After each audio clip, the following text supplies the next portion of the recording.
The recipe for a good life has to involve lots of progress, and lots of progress means lots of scars.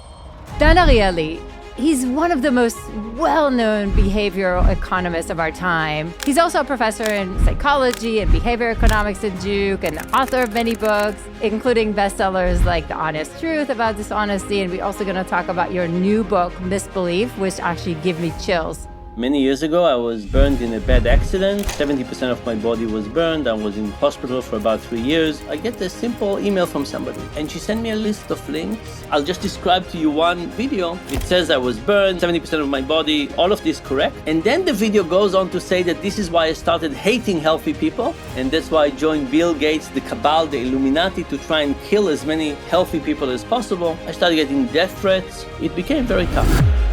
I feel hate in the digital world became really, really easy. Why do people become villains? What happened is that people start with...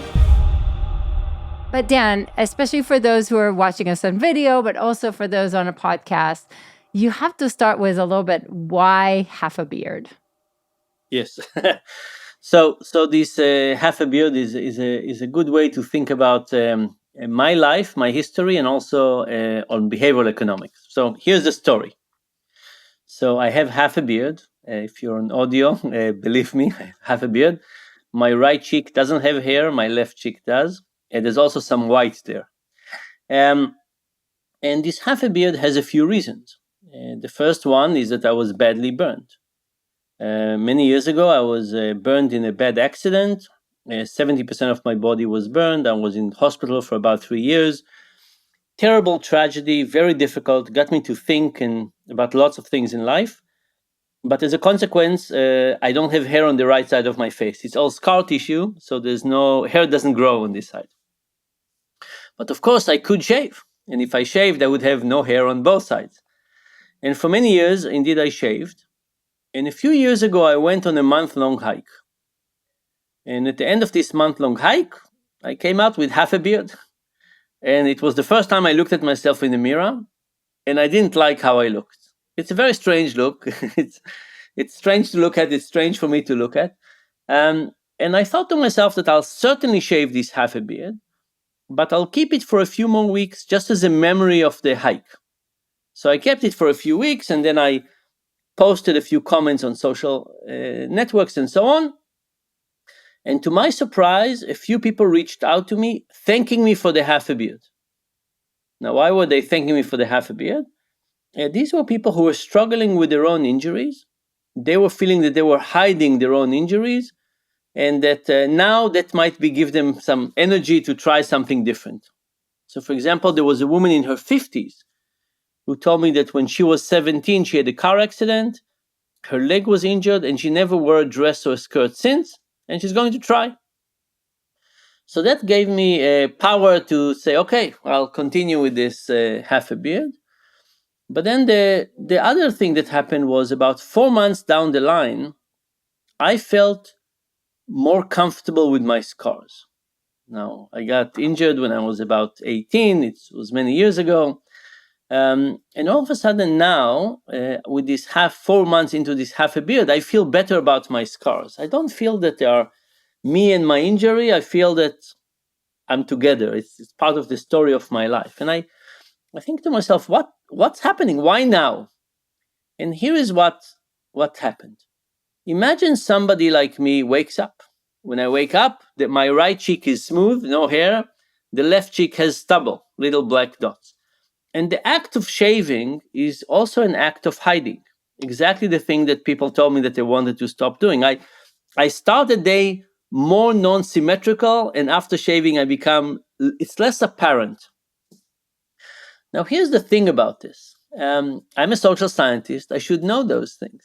But of course, I didn't. In fact, for many years, I did the thing that wasn't good for me. I shaved.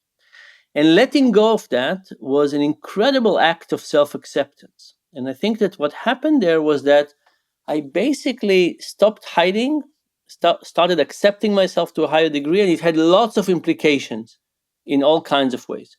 And if I think about what it means in kind of social science terms, I think, where are our half beards? And, if you ask me, a few years ago, how would life look like with half a beard, I would be very able to tell you how day one would look like.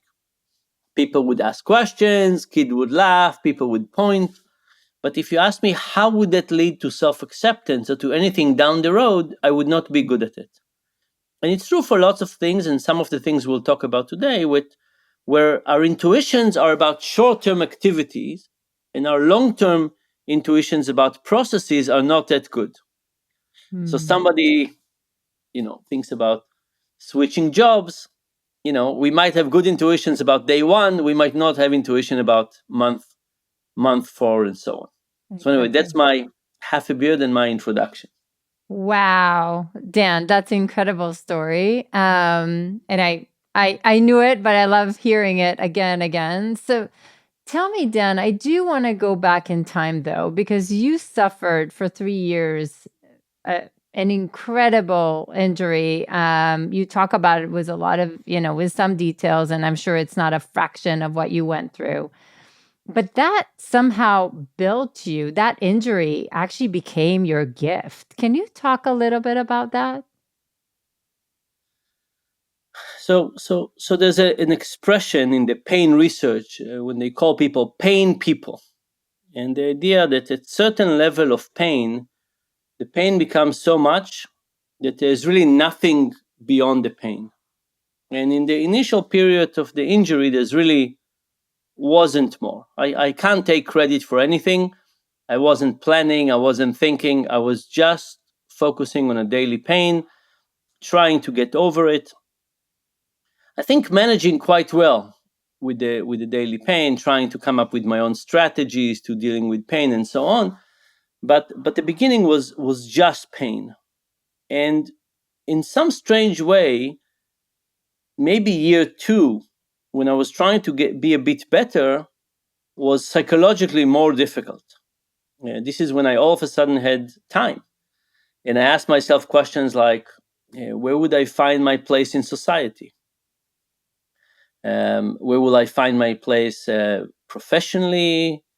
Will society accept me? Will I have a romantic life with all of these cars? When will the pain go away? And then there was another interesting period, interesting in a difficult sense. Scar tissue, you know, burns are really interesting because all of us had burns, and mostly they go away. But if you look at my hand, for example, these are burns that don't go away. This is all transplanted skin. The fingers are deformed. The joints were burned.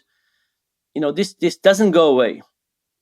And I had lots of questions about where will this leave me, and how will I manage my life? What do you do with that? And um, in the beginning was not easy.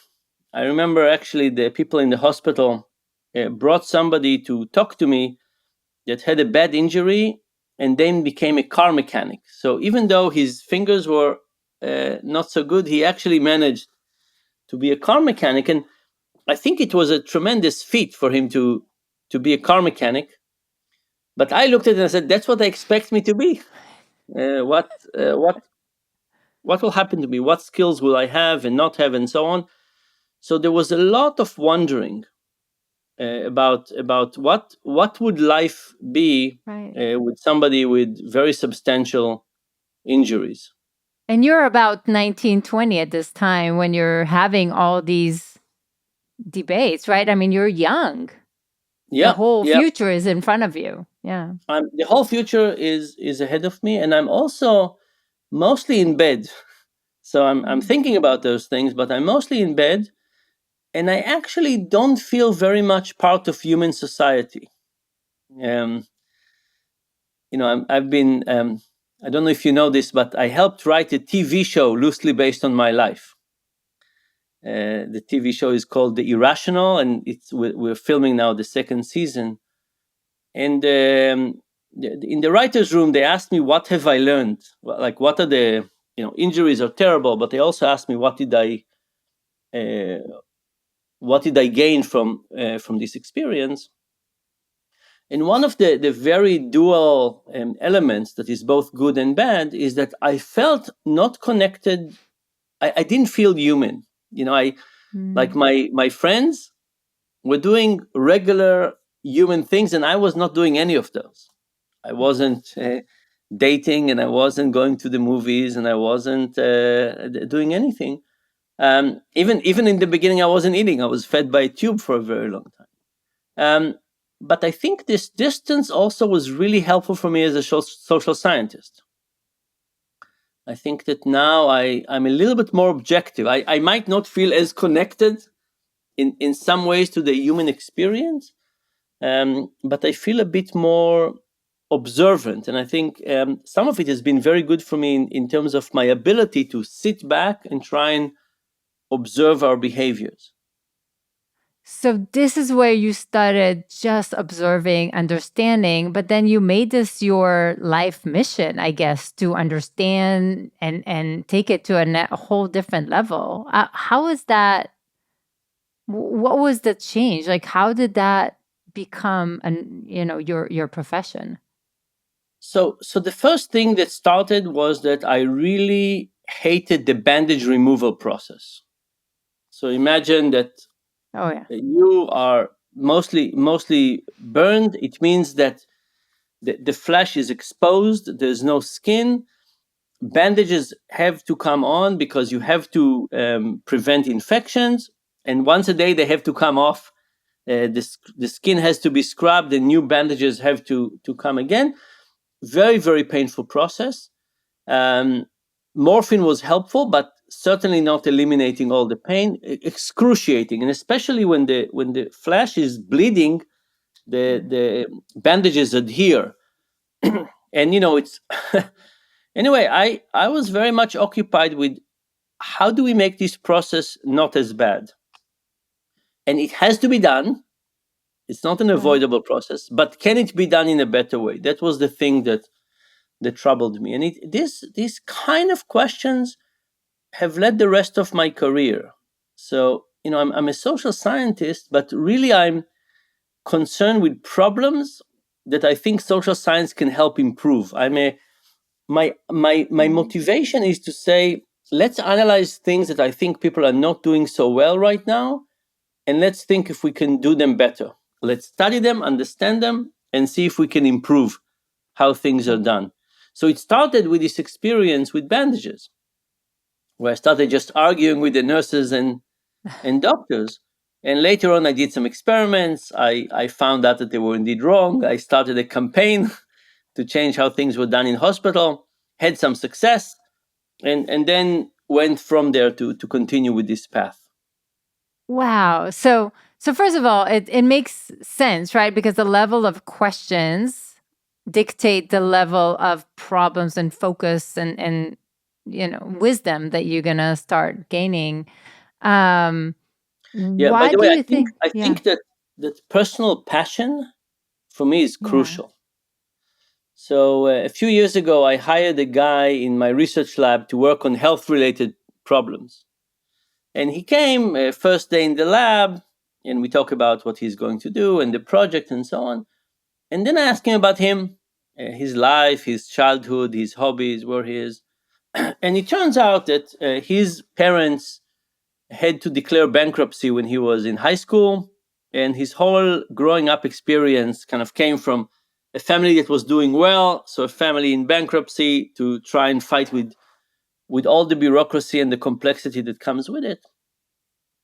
And we talked a lot about this. And when we finished, I said to him, "This looks like you're really passionate about this understanding what's happening during bankruptcy, how you can prevent it, how you can help people deal better with it."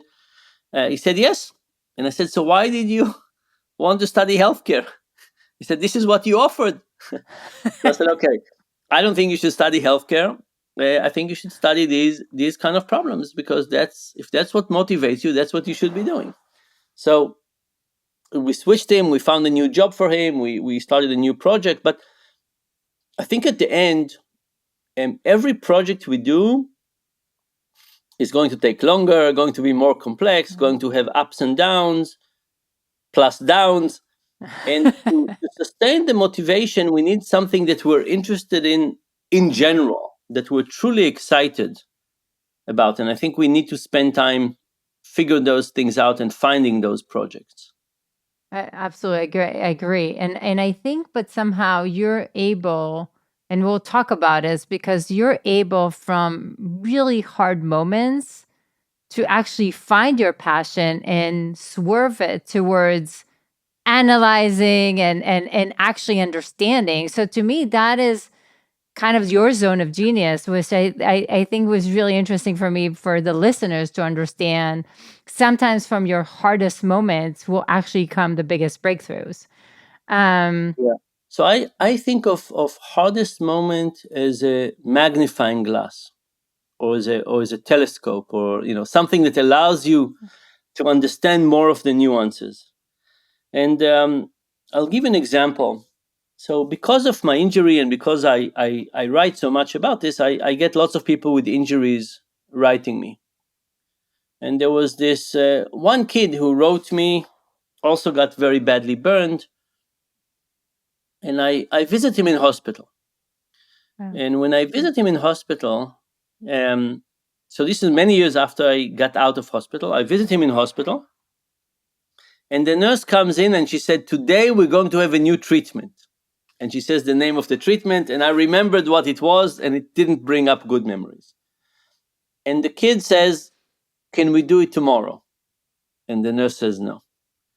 And the kid said, "Can we do it only on my legs and not on my upper body?" Mm. And the nurse said no. And she said, "Can do it in a few hours and not now?" And she says no. And as this negotiation happens, I remember all my negotiations. And I remember the feeling of helplessness. One of the things that happen in hospital, of course, is pain. But another thing is helplessness. And I remember all the helplessness, and I just couldn't stand. I was standing next to him in bed. The nurse was standing on the bottom of his bed and talking to him. And I couldn't stand up. I just had to sit and put my head between my knees and kind of just breathe a little bit. Right. And only then I realized the role of helplessness. It took me a long time. I up to that point I thought a lot about pain. I didn't think about helplessness. From that point on, I realized the role of helplessness and how tough it was. Wow. So yeah, I think the moment we get into a phenomena and we get dive deeper and deeper into it, I think we learn more and more about it. Which I think is so, so, so important. Now, again, at some point, I mean, you've been, author of many books, top keynotes. Like you've been on Google Talks and trizillion podcasts, right? But at some point during COVID, you something flipped, right? And you started going into some very weird things. So can you share a little bit? I mean, Yeah. when I read this, I have to say, in your book Misbelief, it's heart wrenching. Like I literally had tears in my eyes, and I'm not even like. Can you share a little bit what happened, if that's okay? Yeah. So that was a very, very, very tough period. So here I was in COVID. I'm feeling that I'm at the best period of my life. Yeah. Why? Because there's this crazy thing going on in the world, and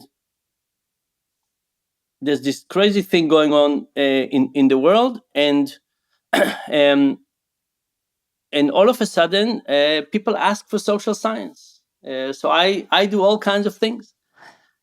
People ask about remote work, and people ask about remote studying, and what do you do with domestic violence, and how do you get people to wear masks, and lots of things. And I'm feeling I'm at like this unbelievable height of my career, and all of this is wonderful.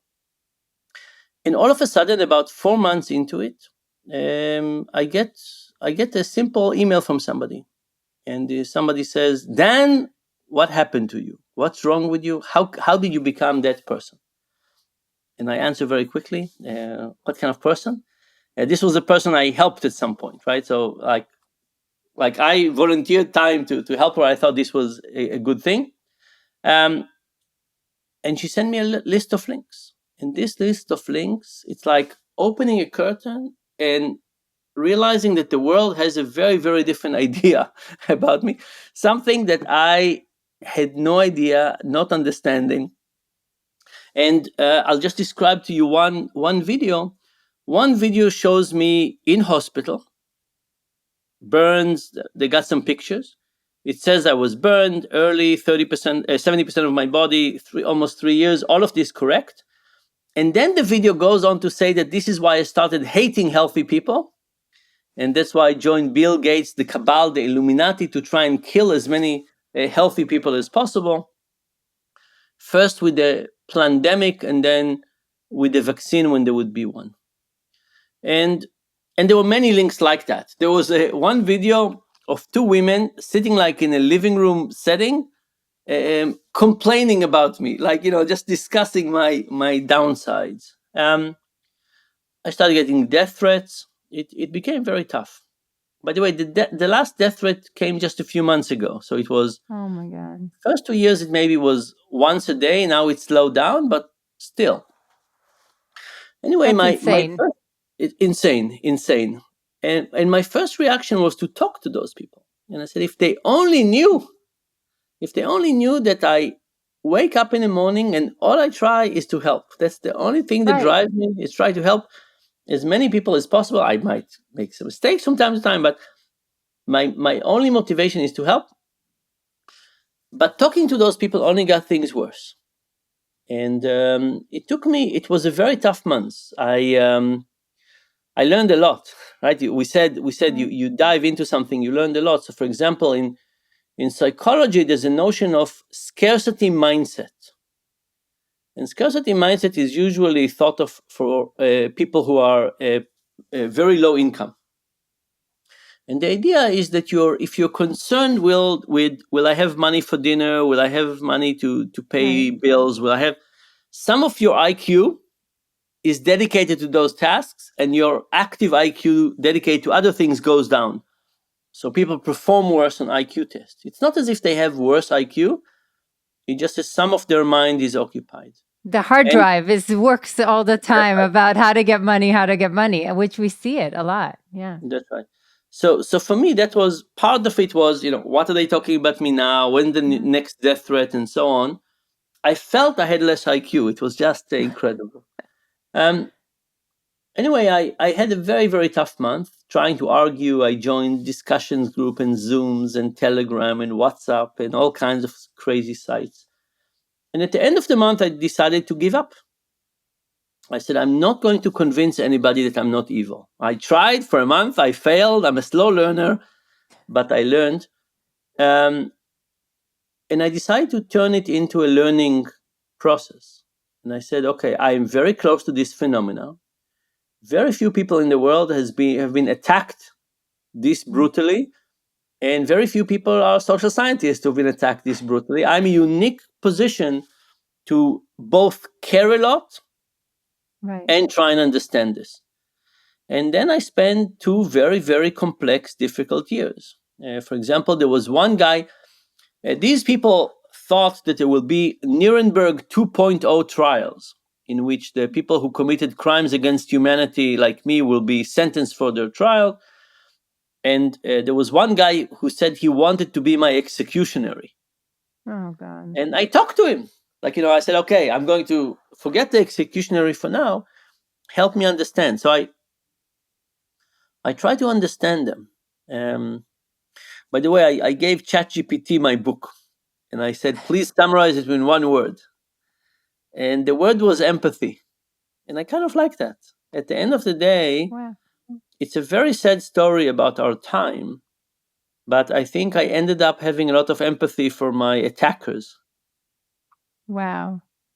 And I can't still understand that, I have to say, even though I read the book. And I think one of the things that you explained so well there is how this can happen almost to everybody, like how they can move from just a little bit, something nudged them a little bit to the wrong way, and suddenly you're going off to the dark holes of the internet and beyond. So I think you explained it so well, how it can just Yeah. basically, this can be, everybody can find themselves. But again, we are seeing a lot of people that are lost, they're losing their job, they can barely pay the bill, they run into endless rejections. We can see how it's taking them to really dark places. What do you feel they should do? Like, what helped you wake up in the morning and say, I didn't sleep well at night, but I'm gonna try again? What was it, Dan? Yeah. So first of all, I think that your conclusion that we're all susceptible is very important, because it's very easy to say, oh, it's them versus us. We don't need to worry Right. because we're good people, and we don't need to worry. It's those people, and they need to worry. But of course, it's not them versus us. It's humanity, and we have a machine that is creating stress and information and so on, and it's leading us down a path toward misbelief.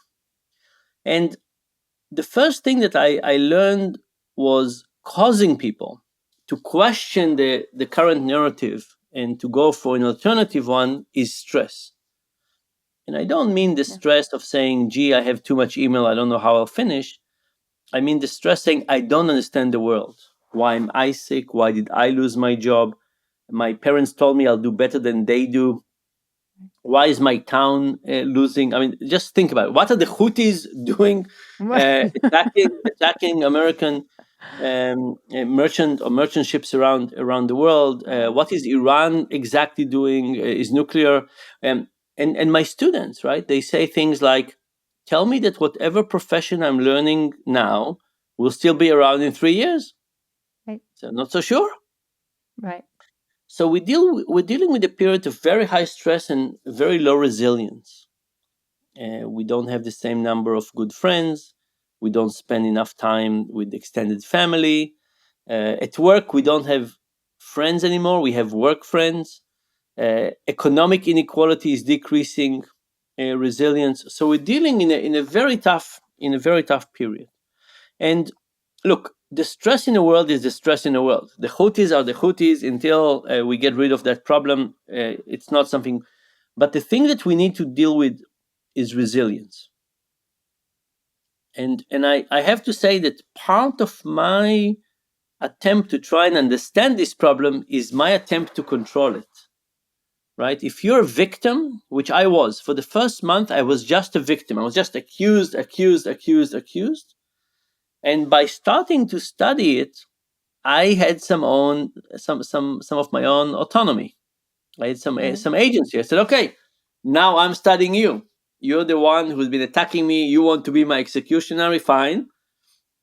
Help me understand how you got to this belief. So I think part of So it was, taking yeah, control back to you. yeah. Part of it was very important. I needed to understand what was going on. In some sense, what you're asking, and it's very true. In some sense, I was doing what they were doing. So the misbelievers, as I call them, were living in a very, very stressful time, and they were looking for an explanation. And they found Right. Bill Gates and the cabal were doing kind of things. Me, I was also in a very stressful period. I was also looking for an explanation, but the explanation I was looking for is explanation about the human nature, the interaction Right. of human nature and technology, and how that. I think it's a healthier Right. journey. And I looked at it more as a scientist, but I think yes, the part of getting control, explaining the story, understanding what is going on, these were very important parts of the story. Right. I mean, first of all, it's really great to be boxed together with Bill Gates in the same, right? Like, to me, that's a huge compliment. But I But hear by the you. way, it is tough. There's a good chance that some of them are still after me. Like there's a good chance that even this podcast, some people would write some really terrible things. Um, Well, you know, we'll and bash them back because I'm a big fan and I think that's all BS. And I know how you've been for decades trying to just help explain humanity, help people date better, help people make more money. Like, you've been trying to help humanity for decades. Like, how can one time, like, Yeah. how can they even take you there? Like, to me, that I can't wrap my head around it because I've been following you for a long time. So thank you so much for saying this. I will say that the videos that people send me burning my books was um, so death threats are very tough. Death threats are tougher than I would have imagined. When people write a death threat, um, it feels worse than I would have imagined. But also, burning books is very It tough as well, hurts. right? It hurts, and it also means that these are people that know something about me because they read my book. So Right. it's extra tough. It's not a stranger just write. This is people who read the book and burning it. It's very tough. I mean, I can't even imagine. And again, when I read the book, like, I think I listened to it in Audible. Like, it's literally like I get goosebumps. I feel like hate, and I want to talk to you about this a little bit because I feel hate in the digital world became really, really easy. I personally got rape threats to myself and my daughter. By the way, the minute they involved my daughter, I went berserk. Like, you want to threat me? I'm okay. I can take it. You're involving my daughter in any way. I went through the roof, Dan. I could not sleep at night. I was going nuts. Um, I feel it became too easy to just, be an anonymous or not even anonymous and just, throw things. How do you explain it? Like, why do people become villains? Yeah. So lots of things are happening. So first of all, one of the things we need to understand is that we always tell ourselves, "Oh, this is online behavior. It will not. It just stays in online." No, the emotions that people have of real They're hate are real. real. Yes, it's harder to execute in real world than to execute threats. But I had people shouting at me in the street as well. It's not just that. Um, but but what happened is that people start hating, and then they go into what is called moral outrage. And what they try to do is they try to feel that it's not just that they dislike you, it's that your existence in the world offends them. And now you've transitioned to a very different way. If you look at, for example, the amount of how many people are adding pedophilia to the accusations of the Illuminati and so on. Why is that? It's because they're trying to add a crime that we would never forgive people for, Hmm. right? So if they say, "Oh, these people are terrible, they wanted to make too much money, they changed something," um, you could forgive people for that. But what they're trying to do is they're trying to paint people in a way that it will be unforgivable. And once people say it a few times, and once it's become a currency, it just continues from there. So there was a long period, and I look a little strange with my half a beard and so on, but there was a long period where I felt that I was a social currency, that somebody wanted to elevate their position within the community of misbeliever, and they would make something new about me with a picture, and there's lots in the internet to choose from, and they would get lots of social credit for it. So, but of course, once they say something, people start believing it, and they start. I gave a talk, by the way, somewhere a few weeks ago, and there were flyers around that place with a barcode that you could scan to take to all kinds of terrible information about me. These people have. Wow. Um, it's a cycle. So you asked what happens. What happens is that people start with a rumor. It becomes stronger and stronger. It becomes a currency. They develop emotions. It becomes an identity issue, and then they continue. And so let me say one thing about identity. There's Yeah. a term called shibolet, And Shibboleth came from a war between two tribes in Israel many years ago. And at the end of the war between two tribes, they settled on two sides of the river. And when they walked around, they wanted to know whether the people that they meet are from their tribe or from the other tribe. And it just so happened that these two tribes pronounced the name of the plant, Shibboleth, slightly differently. One of them said Shibboleth, and one of them said Siboleth. So imagine we walk, I see you, I show you the plant, I say, hey, you, how do you call this? If you say it the way I say it, we're brothers, we're from the same tribe. If you say it the way the other people are saying it, I try to chase you away. And we now use this term Shibboleth is a discussion that is not about the facts, but it's about identity. Now, take that lens and say a discussion is not about the facts, but it's about identity. And think about the political discourse in the world or in the US. How much of our political discourse is not really about the facts? It's about Shibboleth. It's about this idea of you might think that I'm saying this, but I'm actually thinking I'm saying something about identity to other people. Right? So if we think about example, Fox News. So in the last election, presidential election, Fox News said that Trump won the election and they stole the election from him. And they lost almost $1 billion for this statement. But I don't think I think what they meant to say is, look what strong Trumpists we are. Right. Now, because we know from their communication, they didn't believe that Trump won the election. But what they wanted to say is they want to say, look, like only people who are really strong believers of Trump's will say something this extreme. Now, I'm not justifying what they said, but I'm saying if you look at it through that lens, it's much more understandable about what. Now, it had all kinds of downside effects because people thought they meant it literally, but they actually meant it to say, look what what Trump supporters we are.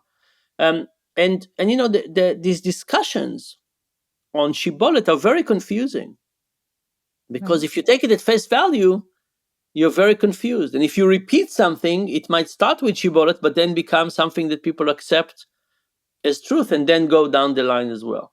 Is it because we're impatient and we jump to conclusions too fast? So we want a simple version of the world.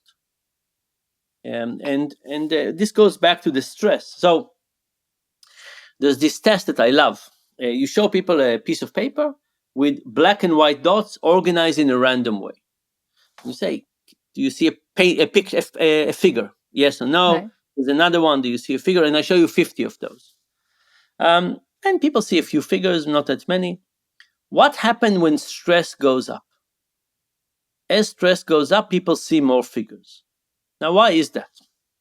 Imagine you're an animal. Like many years in the past, our evolutionary past, you're an animal in the savannah, and you think there's a tiger.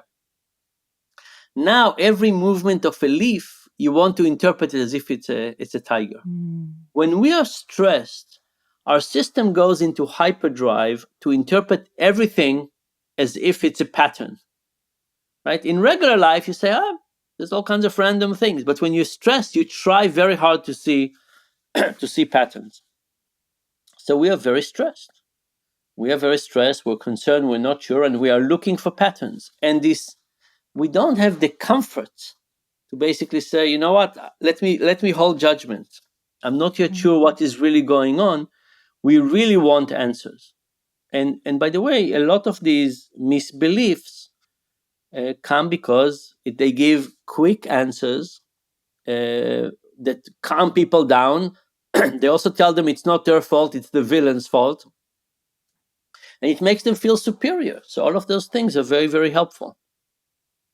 I mean, it's always easier to look at somebody else's fault. I mean, that's for sure. But tell me for a second, Dan, and I think I'm gonna take you there for a second, because one of the things that I hear for a lot of people are listening to this podcast, one of the things that will scare them a little bit is they're gonna say, well, if I build my brand or if I go to these executive level roles, I'm more susceptible to be in the forefront, to suddenly find myself in these situations and I need to create thick skin, or I need to learn how to be more resilient because and between us, Dan, I get hurt by these things. So I can't even imagine what you went through.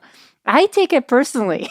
So like how do you again, like how do you build either a thicker skin or motivate yourself to still be on a mission, get back up, continue going?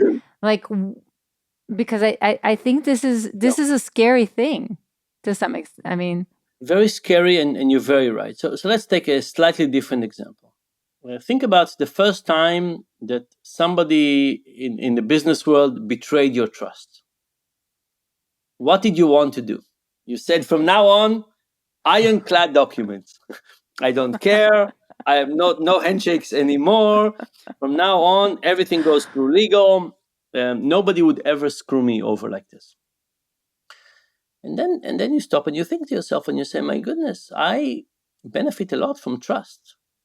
It's true, right. from time to time I'm going to Get lose. screwed over. And, and and the thing about it is that the screwed over is going to be very salient, and the gains I'm getting from trust are not as salient. So, in if you ask me whether it's better to in this world to be a trusting person or a not trusting person, I would say that the trusting person would have much more improvement, but they would feel more the pain of mistrust. The non-trusting person will not make much gains in the world, but they will not experience the Right. betrayals. Now, if you ask me about this question of, so that was a betrayal. If you think Yeah. about this question of, cancel culture, society, negative feedback, and so on, I think it's the same thing. I think lots of people are basically saying, you know what, I'm out of the game.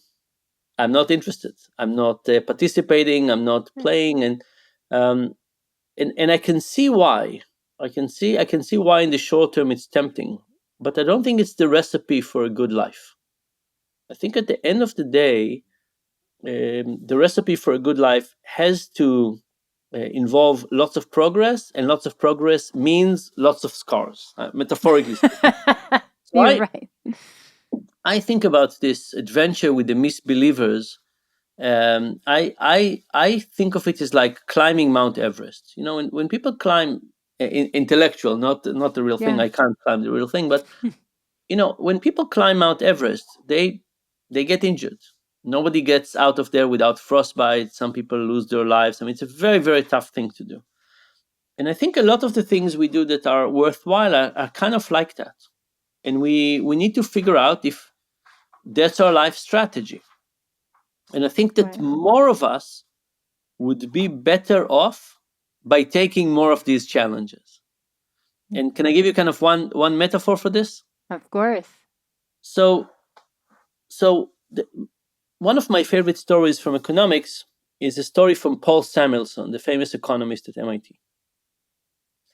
And Samuelson goes to a friend of his in the department, and he says, "Look, I'm going to offer you a bet, and I'm going to give you slightly different numbers." So I'll toss a coin. If it comes on head, I'll give you $120. If it comes on tail, you'll give me $100. I'll give you 120. You'll give me 100. Do you want to play? And his friend said, "No, I don't want to play." And he said, "I understand that the expected value is positive, that on average it's a good deal, but if I'll win $100, $120, I'll be slightly happy. If I lose $100, I'll be very miserable." So winning $120 is little happiness, losing $100 is a lot of misery, not worth it. And then Samuelson says, "And what if we play this 1,000 times?" His friend said, "Of course I'll play." And then Samuelson says, "Look what you're telling me. You're telling me that if I came to you every day and said, 'Do you want to play this?' every day you would say no. And 3 years later, 1,000 days later, I would ask you, how were your decisions up to now?' And you would say, 'My goodness, why did I play this way?' And I think that when we look at life one decision at a time, we tend to be too timid. We tend to think about the losses and the gains, and the losses are more painful than the gains are happy. And we, because of that, we don't take enough risk. But when we look at our lives, I think we need like a portfolio approach. When we look at our life, we say, that's not the life I want to live. I don't want to live Right. a timid life. So I think we need to figure out, it is painful, it's terrible. I'm not recommending it to anybody. But on the other hand, living a timid life is no way to live either. Right. So I think we have to we have to try, and we have to learn to accept it. And then there are things we can do to prepare. So you said thick skin. I think the thick skin is really resilience. I think the thick skin is really developing a good group of friends that trust us and support us in those moments. I don't think Mm. anybody could look at hateful comments about themselves and not care. I think it's about having those people around us who reflect to us who we really are. That's so important. And again, you need people that will not drain you and take you down with this, right? Because that's also easy, right? People will be so timid for you that they will start taking you down. Well, so don't try so much, right? And Yeah, there's the Richard Branson quote: "The brave don't live forever, but cowards don't live at all." Right? I mean, which is kind of what we're saying. And I love that example that you just gave. Um, I think it's so beautiful, which is true. It's like that one tiny decision at a time is it's hard, but then if you, yeah, I think there's another great saying: you're gonna always overestimate what you can do in a year, and so we always kind of get disappointed, but we always gonna underestimate what we can do in a decade, right? So we never really get started, which I think is sort of what you're saying. Let me ask you kind of one of the questions that I think our listeners, if that's okay, will really care about. You talk a little bit about mental health, I think, now for CEOs and entrepreneurs and employees. And I think this is something that is right now, like very much on a topic that I would love to talk a little bit about that, if that's okay, Dan. of Um, course. So how do you so look, see it? um, we're certainly not doing well. We have record number of people who are on all kinds of SSRIs, and we have lots of people who are not doing so well. And I think part of it is the attention economy. Part of it is the fragmented day. Part of it is the fact that we're not feeling in control. Part of it is the fact that we feel helplessly and hopelessly behind. And my field, behavioral economics, basically believe that it's very hard to change people and much easier to change the environment. Mm. We also believe that the decisions people end up making are a function of the people, but mostly the function of the environment. And we have designed an environment that is just not good for us. And I'll give you a metaphor for this. Every year, cars get better. How do cars get better? Yeah, they get a little bit more efficient and so on. Mostly they get better by assuming correctly what shitty drivers we are. We used to think that if we had anti-lock brakes, it will help. Then we had a seat belt and a rear view mirror, then side mirrors, then we have little lights, then we have all kinds of things. Every year, the main advances is to realize the extent to which we're shitty drivers and to make it a little more difficult for us to kill ourselves. In contrast, so if you think about the development is accepting human nature and building around it. Like nobody in the car industry says, "Oh, let's send people to a workshop on how to be a better driver." No, no, no. It's hopeless. People are shitty drivers. Let's make cars that will get people to have more difficult time to kill themselves and other people. Um, in the world of information technology is the opposite.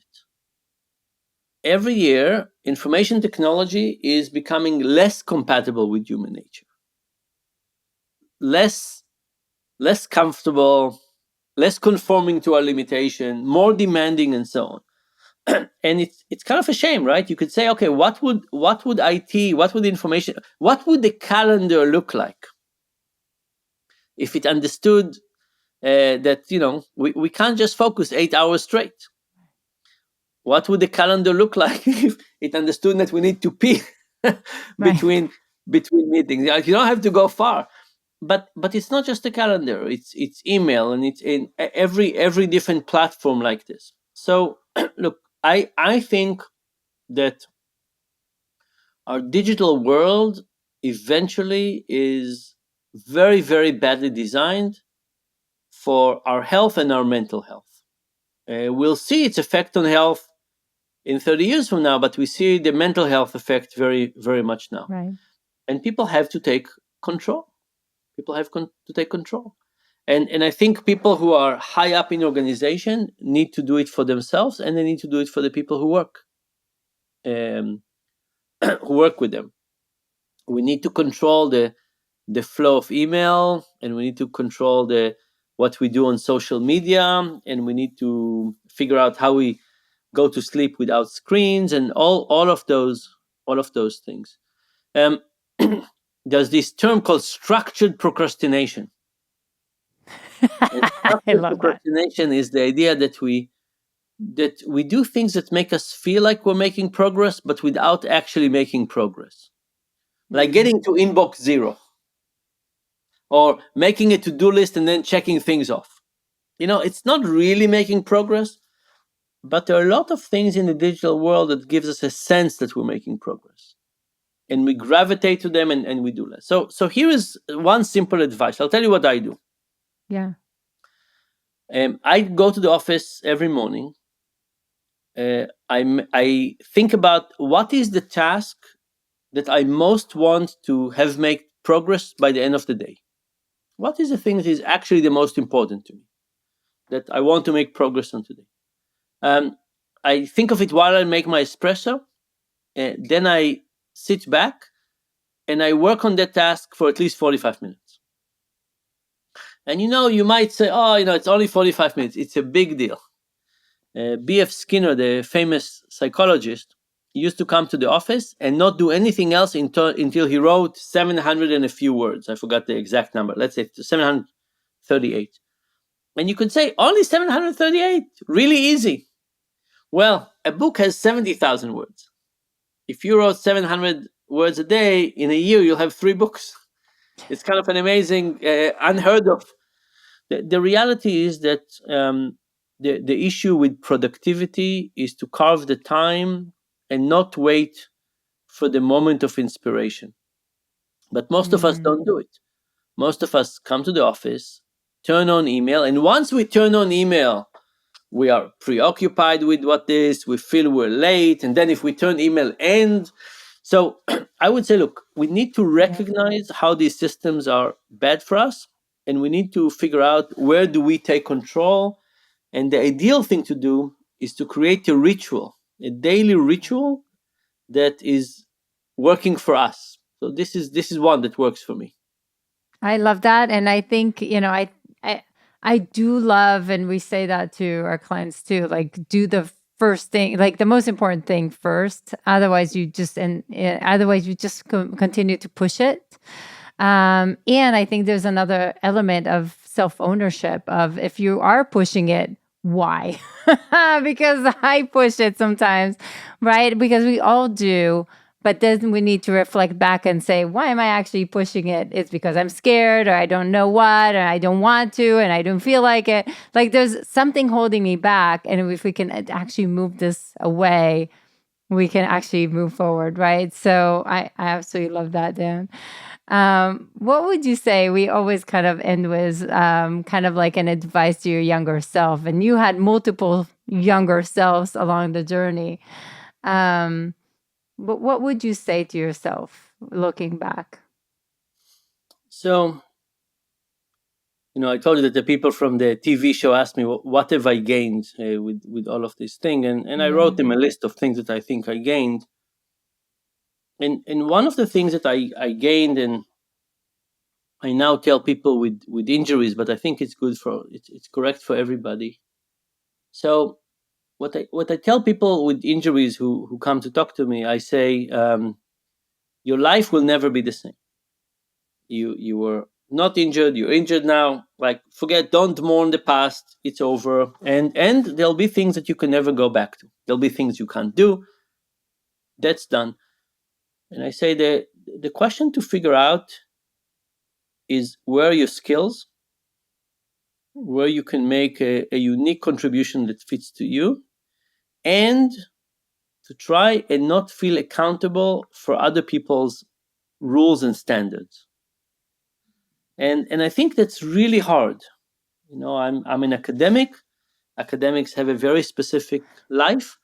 That life doesn't work for me. I can't use my hands. I mean, there's lots of things that I can't do. And at the end of the day, my disability allowed me to not feel beholden to these standards. I just can't do them. So it was very good for me to say, I can do what I can do. You can do what you can do. But I think in general, there's lots of rules from society, a lot of standards from society about how we behave. And I think an injury can be very liberating in terms of not looking at this too seriously. But I think it's also true for people without an injury. To basically look at, where are skills, what do we really want to do, and where are the rules of society not really playing for our strength? Is it the way we manage people? Right. Is it the way we think about innovation? Is it the way we spend our time? Is it in the way that we are parents or significant others? Or it's in the variety of things that we do? At the end of the day, we really need to figure out our strength. It's so tempting to go into role playing for different things in society, but we each have unique strength. We need to figure those out and worry less about societal roles. Ooh, that's powerful. And I think, not worrying so much about what will people say and what does it look like and what should I take to make my parents proud, but more of where do you actually want to be? And I think that makes all the difference. Dan, I could probably talk to you for like 12 more hours. Seriously, just such a big fan. I hope all the BS is going away very fast because it doesn't make any sense. And I think maybe you had to go through it to create something so powerful like Misbelief and to start understanding what happens in our society with all the stress and the mental health. And, I think that maybe that's why they unleashed it on you, because they knew that you're the genius that can figure this out. So thank you for being on the show, Dan. More episodes that you're going to love are right around the corner. So definitely make sure to click the like button and subscribe to our channel. Also, who in your life should see this today? Do share this with them. This will inspire and help those you care about and helps us continue to bring amazing guests. And I will see you there.